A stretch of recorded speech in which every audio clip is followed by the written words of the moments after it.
예전 영상에서 월슬라이드 운동을 잘 설명드렸습니다. 못 보신 분들은 한번 보고 오시고요. 근데 참 이상한 경우가 있습니다. 남들은 다 좋다는 이 운동을 하고 나서 오히려 팔저림이 더 심해지거나 아니면 이 운동을 할 때 어깨가 찝혀서 힘들다 라고 하시는 분들이 계셨어요. 정거근을 강화하려고 했는데 오히려 삼각근이 뻐근하거나 상부 승모근만 잔뜩 뭉치는 부상작용이 일어난다 라고 하시는 분들도 계셨고요.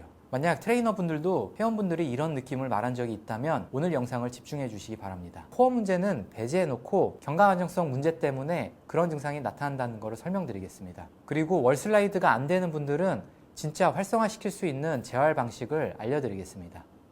먼저 월슬라이드를 했는데 팔이 저리다 라고 하시는 분들은 이 등 뒤에 있는 날개뼈가 이미 제자리에서 벗어났다 라는 강력한 신호입니다. 스스로 거울을 보셨을 때 등이 굽어 있거나 아니면 날개뼈가 뒤로 떠 있는 분들이 계시죠. 아니면 한쪽 어깨가 이렇게 처져 있는 분이요. 이런 분들이 억지로 팔을 들어 올려서 운동을 하다 보면 날개뼈와 쇄골 주변을 지나는 견갑배신경이나 견갑상신경, 더 나아가서 이 아래쪽에 있는 상완신경총을 그대로 눌러버리게 됩니다. 어깨가 이렇게 말려 있는 분들이 있거든요. 이런 분들은 운동을 할 때 어깨부터 힘이 들어오게 됩니다. 그리고 견갑골이 이렇게 떠 있기 때문에 정거근에 아무런 힘이 들어오지가 않아요. 근육이 힘을 제대로 쓸 수 있으려면 뼈와 뼈가 제 위치에 있어야 되거든요. 근데 일단 이 제 위치에서 벗어나 있기 때문에 우리가 원하는 근육들을 쓰기가 힘든 겁니다. 그 대신에 대충 비슷한 동작들을 할 수 있는 보상작용들을 사용을 하게 되는 거죠. 그러다 보니까 이 어깨 겉근육에 힘이 잔뜩 들어가게 되고 하다 보면 신경들이 자극을 받기 때문에 팔이 저리게 됩니다. 이런 분들은 운동 강도를 절대 높이면 안 되고요. 범위도 절대적으로 줄여줘야 됩니다.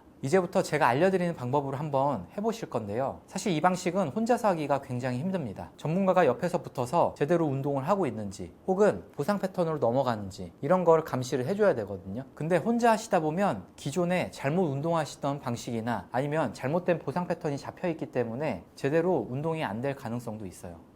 기존의 월슬라이드는 서서 이렇게 11자로 진행을 했었죠. 근데 어깨가 안 좋으신 분들 혹은 견갑골이 이런 식으로 전방경사 돼 있는 분들은 이런 11자를 하는 것조차가 삼각근으로 힘이 다 들어갑니다. 혹은 상부 승모근으로 들어가겠죠. 그런 분들은 이 11자가 아니라 살짝 이런 식으로 틀어주시는 게 좋습니다. 그리고 두 손으로 진행하지 마시고 그냥 일단 한쪽 손만 해주세요. 그래야지 집중하기가 더 쉽습니다. 팔을 조절해서 벽에 대고 있을 때 삼각근이나 상부 승모근에 힘이 과하게 들어오고 있으면 계속 조절해 보셔야 됩니다. 그렇다고 힘을 다 빼라 라는 뜻은 절대 아니고요. 이렇게 동작을 하고 있을 때 과한 힘이 들어가지 않는지 확인해 주셔야 되는 겁니다.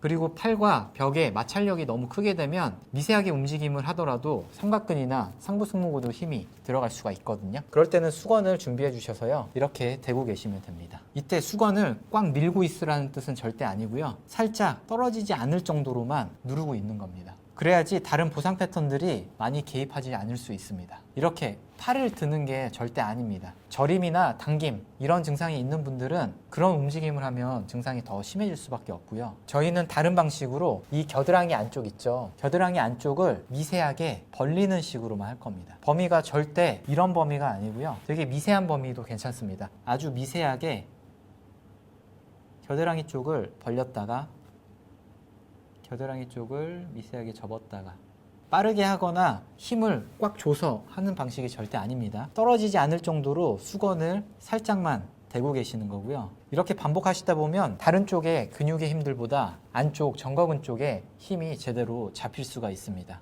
만약에 하다 보니까 삼각근에 힘이 많이 들어갔다 아니면 다른 쪽에 팔저림이 나온다 그런 분들은 팔 위치를 다시 조절을 하시고요. 그 범위를 더 극단적으로 줄이시는 게 낫습니다. 겉보기에는 거의 안 움직일 수도 있고요. 내 스스로도 이게 뭐 운동인가? 라고 하는 정도로 미세하게 해주시는 게 좋습니다.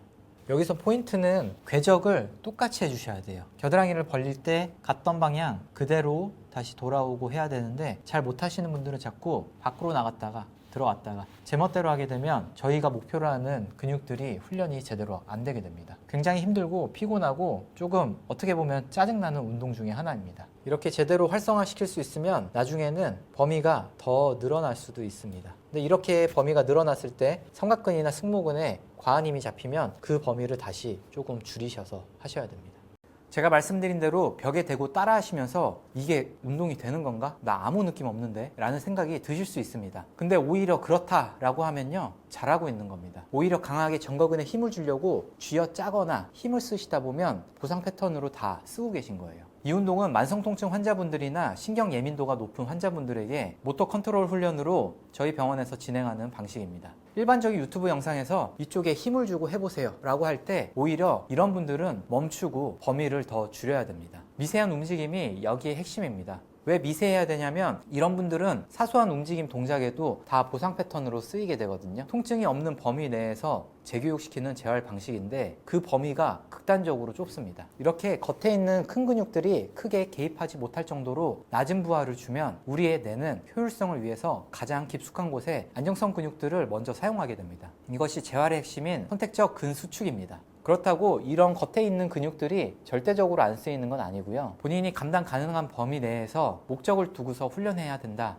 라는 걸 말씀드린 겁니다. 사실 시청자분들이 재활 방식을 알려달라고 하시는데 이 방식이 몸이 힘든 것보다 정신적으로 굉장히 힘듭니다. 평소에 편하게 쓰던 보상작용을 계속 쓰려고 하는데 이걸 제한하게 되고 이게 운동인가 싶은 거를 계속 반복하라고 하니까요. 그래서 알려드리기 힘든 부분들도 있었습니다. 만약에 이런 미세한 동작조차도 통증 때문에 안 된다면 그때는 이런 운동을 할 게 아니라 치료를 먼저 받으셔야 됩니다. 억지로 통증을 참으면서 하다 보면 좋아지겠지 라고 하는 건 재활이 될 수가 없습니다. 나는 정거근 훈련들을 하는데 아무 느낌이 안 나온다, 혹은 저림이나 통증이 더 나온다 라고 하는 분들은 오늘 이 영상을 한번 적용해 보시기 바랍니다. 그럼 지금까지 펜랩이었습니다.